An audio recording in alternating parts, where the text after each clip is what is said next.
Oh, he bit it right as it landed.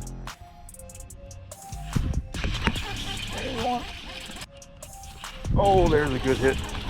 Oh, that's a better fish. It's a decent fish right there. What's going on, guys? Welcome back to the Monster Bass channel. My name is Jeremy with Fishing Lone Star. If you've not yet, go check out my channel. It'll be linked below, but that's not what we're here to talk about today. Instead, we're here to talk about throwing jerk baits in the winter. This is the perfect time of year to be throwing jerk baits like this, the LUNKERHUNT series. We're going to talk a little bit about the tackle, the equipment, the gear you need to go out and have a successful day on the water, jerkbait fishing, and hopefully we'll catch some big fish along the way. Stay with me. Let's roll. Let's have a good time. Let's get it. All right, guys, the lure that we're going to be using today is the LUNKERHUNT Distress. It's a pretty cool chartreuse with a black back color. Got some really super sticky hooks, and this small little bill right here is going to allow it to dive between 3 to 5 feet. All right, pretty awesome lure. This is a jerkbait we're going to be using. It's 3.5 inches in length. It is about a 1/2 ounce in size. It does float, but as you retrieve, that bill is going to allow it to dive. All right, so pretty cool lure here by LUNKERHUNT. This is what we're going to be using today and hopefully sticking some bass with. All right, guys, the main retrieval that I like to have here with the jerkbait is really just one where I'm twitching and then reeling in my slack and twitching on slack. All right, so I don't want a tight line when I twitch. I want it to be a little bit of a slack line, but I'm just giving it some twitches. I'm reeling in the slack. One thing with this Distress by LUNKERHUNT is it has a really good erratic action, so you don't really need hard twitches. You kind of notice my rod tip's just barely moving, but it's getting a good dart side to side. And as soon as I pull it out of the water here, I'll show you too the rattles. This is a pretty loud lure.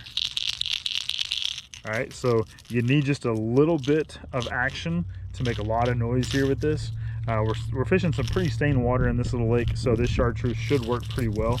Hopefully we'll calm up and we'll get a couple of bites here, especially because today's cloudy. So again, chartreuse is going to work pretty well. Stained water, cloudier days, but so will that noise to help calm up.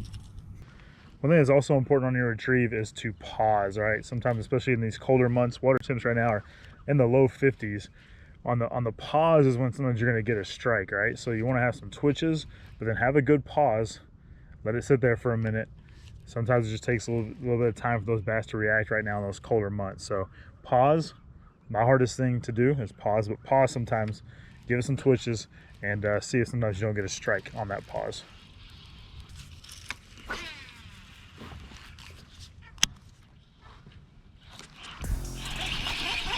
Oh, he bit it right as it landed. I twitched it once and he bit it. Dang. Let's see if I can get that fish to come back and bite again. I'm gonna throw it past it this time. That fish came up and hit it right as I gave it one twitch. Let's see if we can get another one to come back and do the same.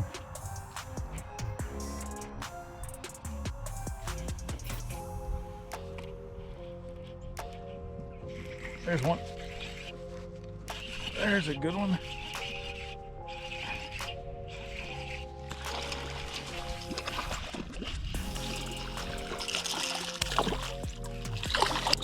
All right, guys, it's a decent fish right there.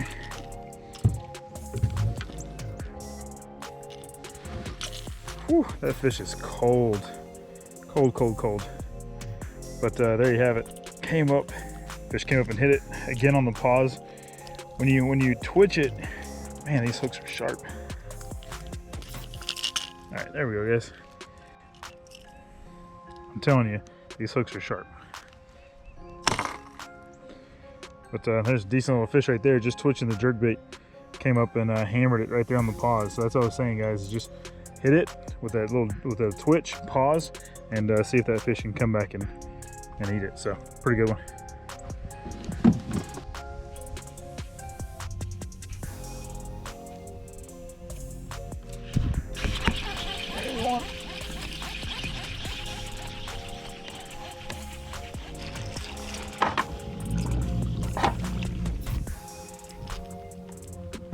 Got him on the front hook that time.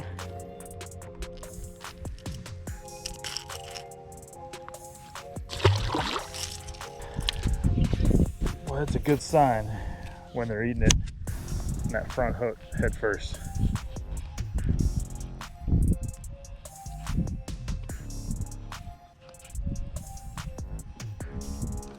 Oh, there's one. Another one came up and thumped it.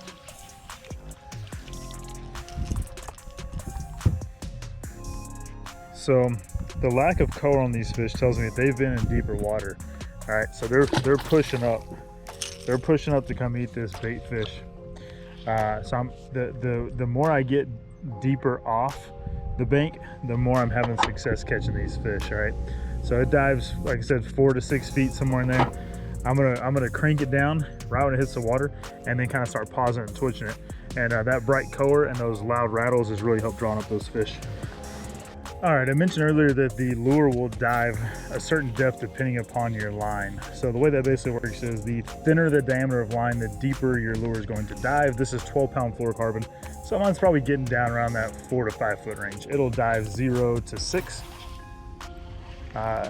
but 0 is just because it floats, and then once you start to retrieve, it's going to dive, or as you jerk it, as the name implies, it's going to dive as well. So if you're throwing thicker line, it's going to stay a little bit shallower, maybe 3 to 4 feet. If you're throwing thinner line, say 10-pound fluorocarbon or even 8, it's going to get down to that full depth of 6 foot. So that's how you can vary your depths. Now, I will tell you the equipment I'm using a 7-foot cranking rod, and it's a moderate action, okay? Anytime you're throwing treble hooks, think about small little hooks. You don't need a heavy rod, or even a medium heavy rod for that matter. So think about kind of a medium power, moderate action rod to set those hooks with and keep the fish pinned as well. That's the other important thing, is you want a rod that's going to respond to the fish as they're jumping back, as they're jumping back to the boat. Now then, from a reel perspective, it doesn't really matter because you're moving the lure with your rod, not with your reel. So the reel doesn't really matter. In this particular case, I'm throwing a 7.5 to 1, kind of a middle of the road in terms of speed, but a 7.5 to 1 reel. And just trying to remind myself to slow down on the pauses. You don't need big twitches with this lure, just small twitches. Slow down a little bit, let the fish react, let them come find it, because again, it's 55-degree water temps. The fish are colder, they're going to be slower, as are the bait.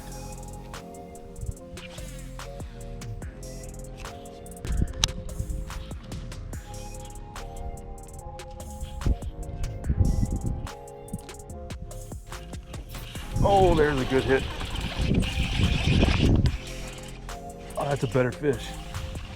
Oh no, I just got her foul hooked. Dang. All right, might have found a spot right up here by the boat ramp. They may be coming off the concrete there. All right, number 4 so far on the distress. Let's see if we can get a few more while we're at it.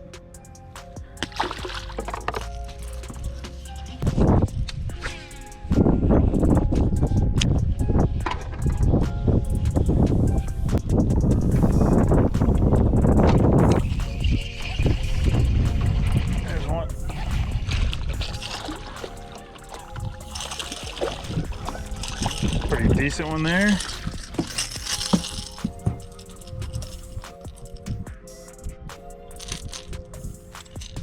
All right, I'm telling you guys, these hooks on this Distress by LUNKERHUNT, my goodness, they're sharp. I mean, we got 2 just little bitty pieces of the treble stuck right here in the corner, and they will not come out. I realize that's the point, but dang.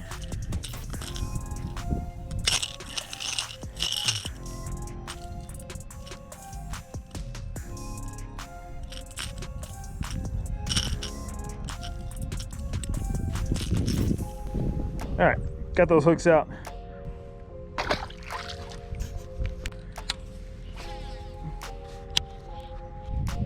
Have an overcast day. That water's cold though, I'll tell you, it's in the mid to low 50s. So I'm trying to work this jerkbait, radically, but also somewhat methodically and slow at the same time. You just see what these fish are like. And right now there hasn't been a consistent pattern, just a couple little small jerks here and there, letting it pause and sit. Some have hit it on the movement, some have hit it on the pause. So it's been a little bit of everything. But most of them have been a little bit further off the bank. They're not up shallow right now. It's one thing, guys, that's so great about a jerkbait This time of year, bass are, yeah, they're reacting. They're still eating for sure. But the bait fish are a little bit slower, the bass a little bit slower. And what's great about a jerkbait is it allows you to fish deeper in the water column, you know, to your desired depth, depending upon obviously how deep the bait dives.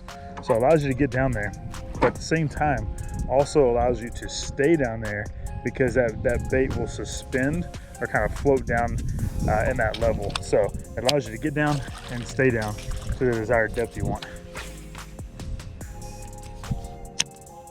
In the cooler months, the jerkbait guys can be super effective, and I'll tell you, I'm really impressed right here with the LUNKERHUNT Distress. Again, 3.5 inches, ½ ounce floating jerkbait, and it did some damage today. I'll tell you, the hardware, the hooks on this thing are super sharp. It's really good. You know what also is good? Monster Bass Regional Pro subscription. Make sure you check it out. That's where I picked up this awesome jerkbait, where you can pick up many awesome new lures that maybe you never tried before. Get out and challenge yourself, try something different, get better as an angler, learn from videos like this right here on the Monster Bass channel, which is why you should subscribe if you haven't.